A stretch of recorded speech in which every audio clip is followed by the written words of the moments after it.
Welcome back to my channel, and if you're new here, my name is Sylvia and I make videos on planning with the occasional review. Today's video is going to be setup of my bullet journal in my A5 Leuchtturm 1917. Yes, I am currently watching Pretty Little Liars as I'm setting this up, so this is going to be a voiceover for this specific video just because I did hurt my left hand, so I am taking my time and going very slow and setting this up over several days when I can find the time in between other things that I have to get done. So I like to listen to audiobooks usually when I'm doing something like this, but I'm sort of in between audiobooks and I couldn't choose one that I really wanted to listen to right now. And when that happens, I tend to pick a TV series that I've already seen and kind of play it in the background. So I'm just showing you all of the things that I'm going to be using in the setup of this notebook. So you probably have seen these actual vellum printouts before. I love butterflies, they're my favorite thing in the entire world. And I will link down below this little printout that I'm showing you right now. It's actually not mine, so I will leave a link down below to where you can get the entire year for 2021.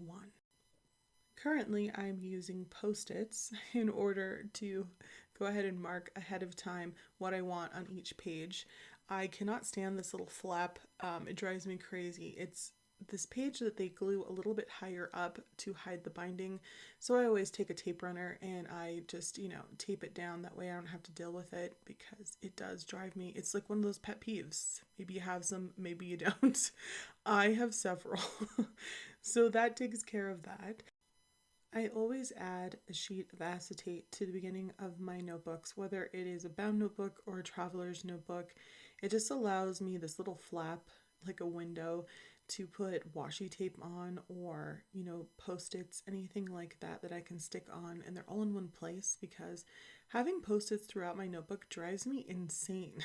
I don't know why, but I can't even handle it. And I'm just using clear tape here, but you can use washi tape to stick it down as well. It doesn't really matter. So the name of the game for me is lazy planning, and for me that just means that I'm not going to do things twice. I am not going to overwhelm myself by trying to do some kind of crazy elaborate spread. I'm mostly into functional and minimalist planning. I'm more about the process and the system than I am about decorating things, but I like some pretty. So, because, and in the spirit of lazy planning, I've already pre-printed out a cover page for March, which is the month that I will be doing this bullet journaling challenge. Every single day in March, I will be filming my planning system. I don't know if I'll be able to upload every day, but we'll see how it goes.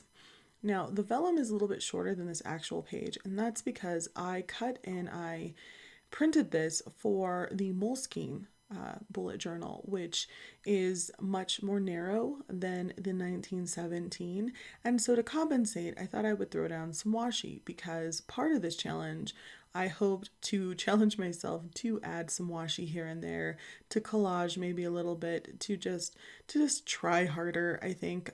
Still staying minimalistic, but not limiting myself to only sticking with Writer Carol's original bullet journal system. I will also try my best to link these scissors and everything that I'm using down below because people ask me about them all the time. They're actually tailor scissors, so they're not meant for scrapbooking or anything like that, but I love them because they're black and they're beautiful. So in the back, here we go with that page that they try to hide the binding with. It just drives me insane, so I just, tape it down and get rid of it so I don't have to deal with it. I'm using the Tombow tape runner. It's one of my favorites, and I like it because I can pretty much get refills anywhere. Jet Pens carries them, Amazon, and lots of times I can find them in like a Walmart or a Target.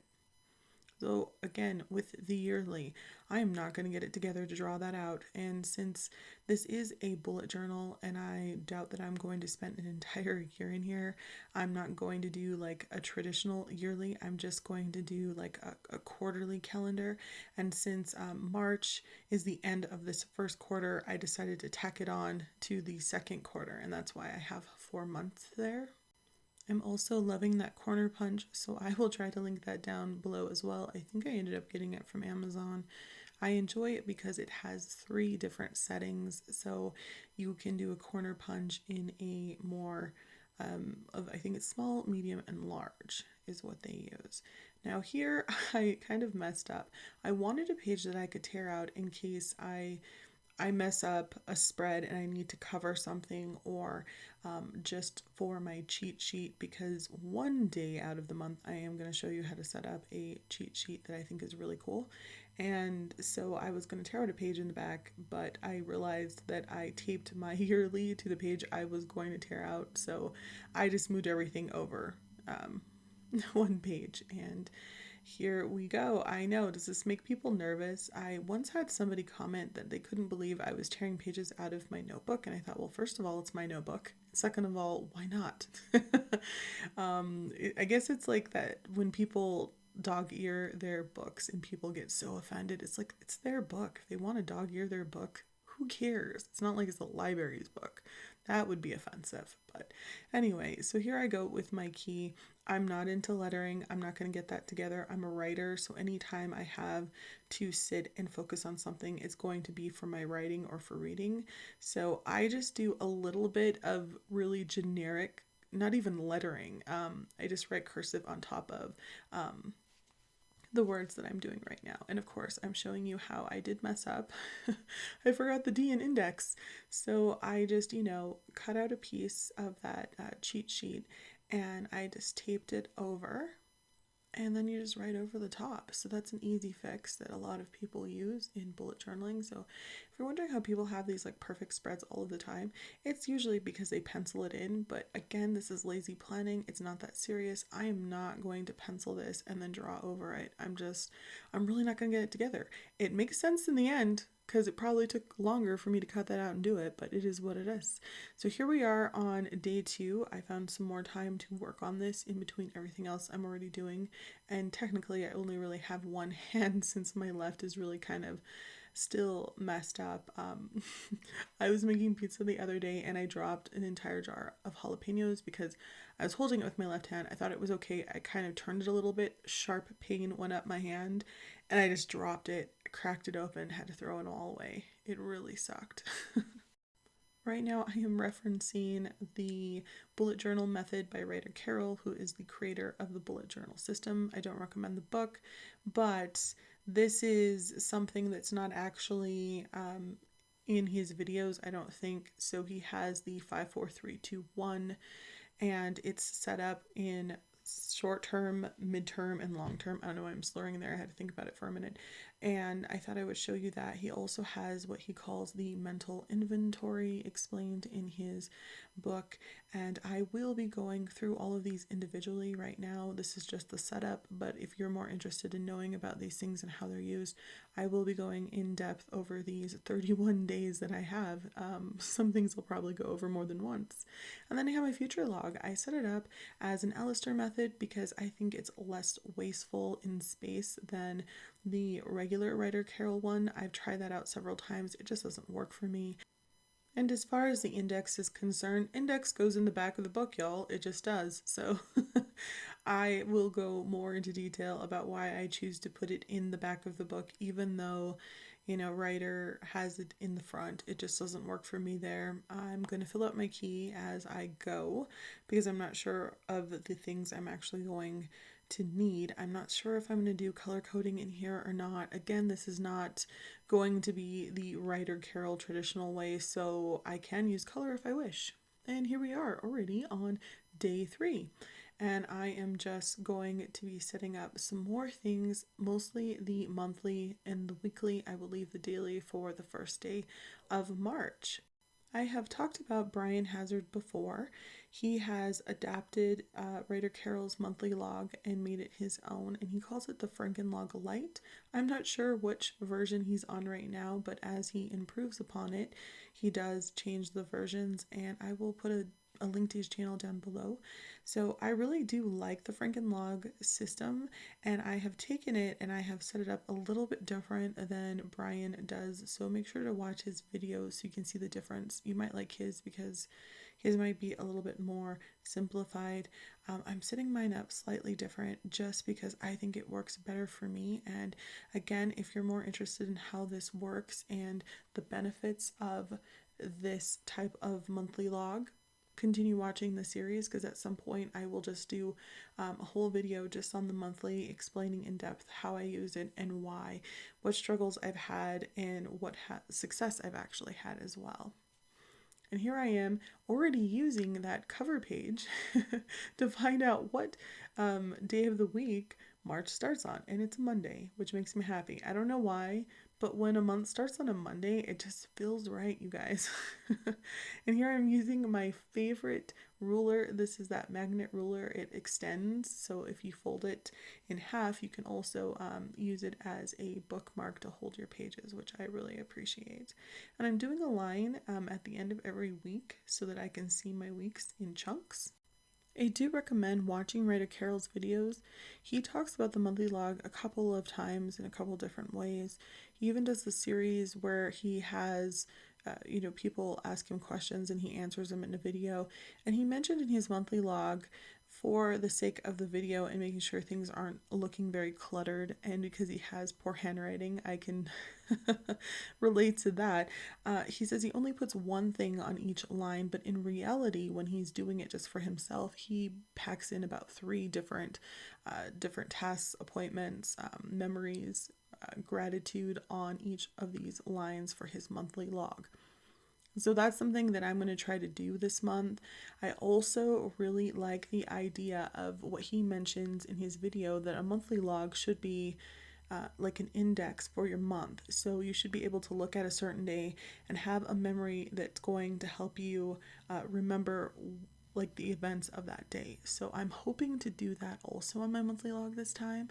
And you can see that as far as the Frankenlog system is concerned, I'm putting it on the left. Usually it goes on the right. But this is all an experiment. So if I don't like something, the next month I can change it up, which is the beauty of this system. Of course, I am using a friction pen, so I can erase anything that's, really driving me insane, except for the stuff I did in Tombow. So there's that. But as you can see right now, I'm about to use that eraser because I forgot I was going to write monthly log at the top and write March down at the bottom where I'm writing now, but now it's the opposite because I forgot, and it is what it is. Just because Writer Carol does sometimes write out monthly log at the top, sometimes it's just the month. It is what it is. I'm not trying to be super fancy, but I do like a decent header. Since I'm going to be looking at this for the entire month, I better take the time to make it look a little bit decent.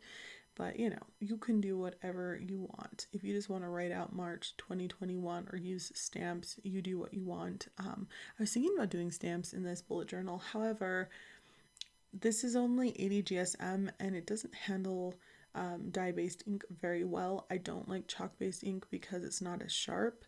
And so I don't know what I'll do. I did get that awesome set from Notebook Therapy, so if you haven't watched that video or if I haven't uploaded that video, be looking for it because I did get a really amazing bullet journal stamping set. So Brian uses the alphabet in order to indicate certain tasks. So I don't know if you would consider it a key or if you would consider them signifiers, but the way it works is up there at the top where you see the letter A, I can write down a task like that I cleaned the toilet. And if I wanted to mark that on my monthly log, I would put it under tasks over to the left. And let's say I did it on Monday the 1st, I would put a little A. And I think I have enough boxes on that line to fit, I don't know, like maybe 8 or 9 different tasks. So it's a way to be able to fit more on this one line for your monthly log and not have to write all of that out. You can just use letters to indicate those tasks being done on that day. Since there are only 26 letters in the alphabet and I might have more than 26 tasks that I need to get done for the month, I'm going to go ahead and use the alphabet multiple times and in order to know the difference between the first A and the second set of A and the third set of A that I'm going to be using.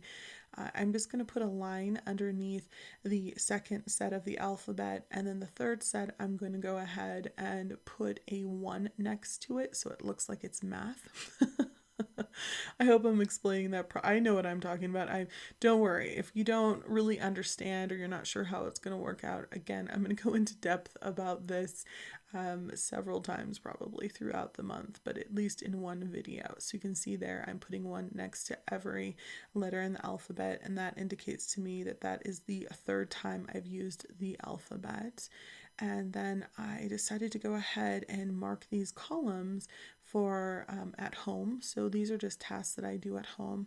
And then errands, so that's anything that's out of the house. I was trying to get these columns to be a little bit more even, but the last column is going to be a little more narrow. So I decided to switch social media and home around just because the tasks that I have at home are very short, like mop, sweep, you know, things like that. So it works out better. I need a little more space for the social media.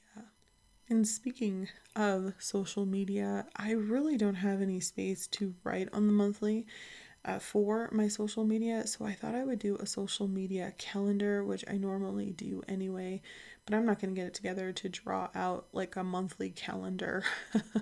I don't know why. Sometimes I just like the setup of a monthly calendar. Some people prefer to do like the monthly log kind of style where you have a line because they feel like they can fit more on it, but there's something about the monthly square one that I appreciate. So I printed it on vellum so that it would match the cream color of the 1917. If I had printed it on the stark white copy paper I have, it would have stood out more, and I didn't want that. So you can do whatever works best for you. Again, this is a calendar that I got free online. I will link it down below. And I just cut it up so that I could have these huge like squares or rectangles rather at the top to write more information bullet journal style at the top, and that's why I'm putting March down here at the bottom instead of up above, because I really want to utilize all of the space on this spread. And that literally took seconds of my time, which was better than having to sit out and count all of those squares and figure it out. It's not that serious, but honestly, because you can see the dots behind the vellum, if I needed to count this out, I could totally do it now and just draw it out myself. So that was also a plus I wasn't expecting. And now on to the weekly. So for a weekly spread, I decided I would do an Alistair method. I just appreciate the Alistair method so much. You can use it in so many different ways. It's really easy because you don't have to write things in any kind of order. Sometimes I try to group things together, but you forget 1 or 2 things, and it's not that serious with the Alistair method because you still have access to all of the weeks on the left-hand side, so there's no worries there. And because brain farts happen, I don't know what I was thinking. I was like, yeah, this is week 1 through 5. And I was like, no, it's not. This is March. And it's actually week 9 through 13, I believe, the whole month of March. And so I just like to know what weeks I'm dealing with up at the top. And then I write them out also down at the bottom, and I have, put spaces between the weeks just so that it's easier for me to see. And because I'm only having, I think, a total of 5 weeks to put on here anyway, there's plenty of space to do that. And then look, again, not only does the cheat sheet come in handy where you can cut things out and, put them on top of mistakes, also that erasable pen is just like my best friend. Cannot get enough of friction pens. They have bailed me out of situations a lot, so appreciate those pens. Currently, I am using a traveler's notebook, and I have printables that already have weekly tasks already set up, and so I'm hoping that this can compensate for that. We'll see how it goes. If not, I am not against printing out some things and pasting them into this bullet journal. A lot of people do that instead of drawing out a spread like I did with my monthly social media calendar. So if this doesn't work out and I find that it's too tedious, or, I just need more structure, I might print out like a weekly or a monthly, what is it called, like a tracker. I'm hoping that I can just dill and it's going to be fine, not that serious. So here's the flip through. And that is the end of my setup. And I am so excited for this challenge. So don't forget to like, comment, subscribe. I hope this was helpful. Thanks for watching. I'll talk to you soon. Bye.